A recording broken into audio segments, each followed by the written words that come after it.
Xin chào các bạn đã quay lại với kênh Cô Ba Bình Dương. Các bạn có khỏe không? Hy vọng các bạn đã có một cái Tết thật vui cùng gia đình. Sau Tết, nhà bạn còn dư lại hũ cải chua không? Nếu đã chua nhiều thì hôm nay lấy ra cùng mình làm món canh chua này nha. Rất ngon, nấu nhanh mà lại thanh mát nữa.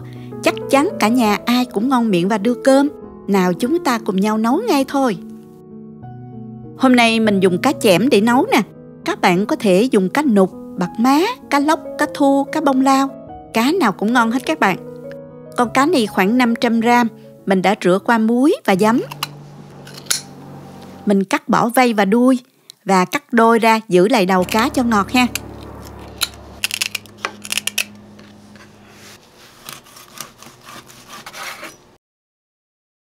Cải chua này nhà làm này các bạn, giòn thơm lắm luôn. Mình cắt lại cho vừa ăn. Nếu mua cải ngoài chợ thì các bạn nên thử xem vị chua và vị mặn của cải nhé. Nếu quá chua hay quá mặn, các bạn có thể rửa lại cải rồi mới nấu nha.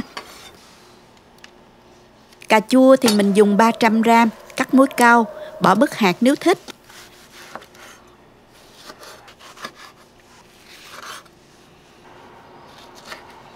Mình có 20 gram tỏi, cho vô cối xay nhuyễn.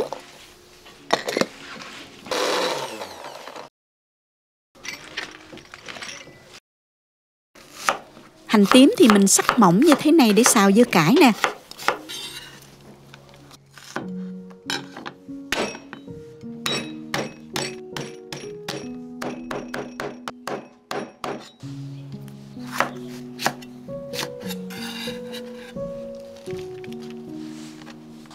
Rau nêm thì mình dùng một ít rau ngò gai nè.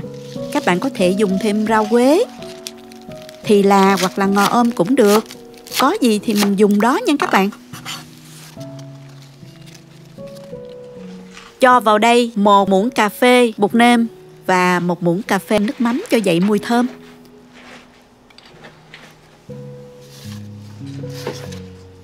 Và cho vào 1 muỗng canh hành tỏi băm.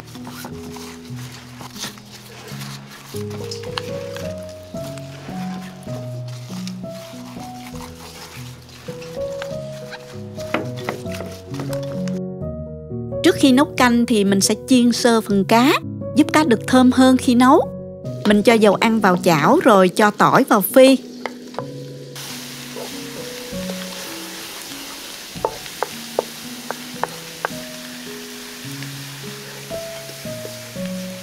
Khi thấy tỏi gần vàng thì bạn tắt bếp ngay là vừa nha.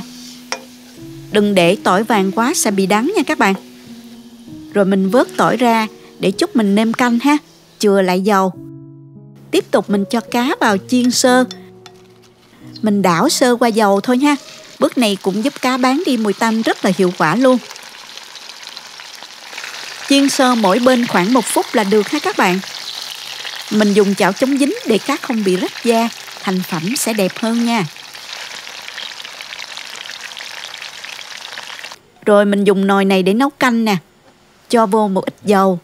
Và cho vào 1 muỗng cà phê hành tỏi băm vào phi thơm.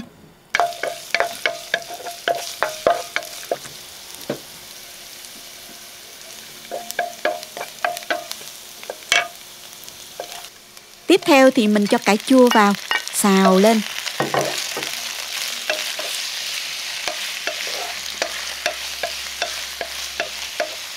Xào sơ cho cải thơm là được ha, không cần phải xào kỹ quá nha các bạn.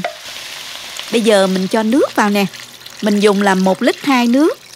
Nếu có nước hầm xương thì các bạn dùng sẽ ngon hơn nha. Sau đó mình nêm vào đây 1 muỗng cà phê muối,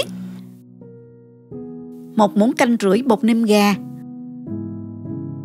1 muỗng canh đường, 1 muỗng canh nước mắm, khuấy cho tan gia vị.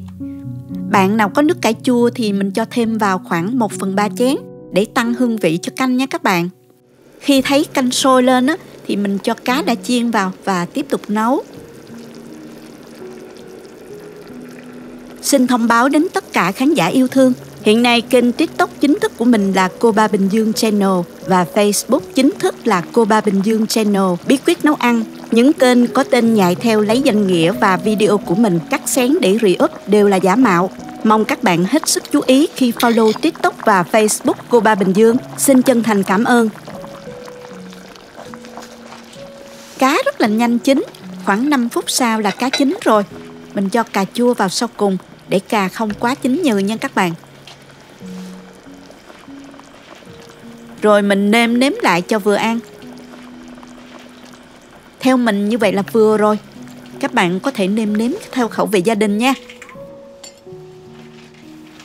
Mình tắt bếp, nêm rau ngò gai, tỏi phi nữa và vài lát ớt nữa nha.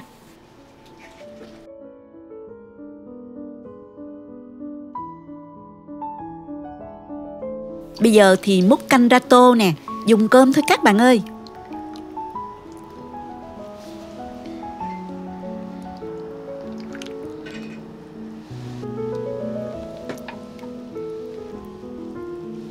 Nước canh trong, thơm mùi đặc trưng của dưa cà chua, vị ngọt từ cá, chua thanh từ cà chua rất ngon. Cá khi được nấu cùng cà chua bán đi mùi tanh hiệu quả, thịt rất ngọt và thơm. Cà chua giòn rụm rất hấp dẫn. Chỉ đơn giản vậy thôi mà ngon miệng và kích thích vị giác lắm các bạn. Mình nên kết hợp canh chua với món mặn như là thịt kho, cá kho, thịt ram trong bữa ăn hàng ngày là rất hợp và ngon. Chúc các bạn có bữa cơm thật ngon miệng cùng gia đình nhé. Cảm ơn các bạn đã xem hết video. Nếu thích cách mình chia sẻ, nhớ gửi cho bạn bè cùng xem, bấm like và đăng ký kênh để xem nhiều món ăn mới của mình. Nếu thấy video thực sự hữu ích, bạn có thể gửi tặng ekip thực hiện một ly cà phê bằng nút Super Thanks hình trái tim ngay bên dưới video. Các bạn cũng có thể truy cập website cobabìnhdương.com để xem công thức nấu ăn dưới dạng bài viết. Chào tạm biệt và hẹn gặp lại các bạn trong video kỳ tới nha!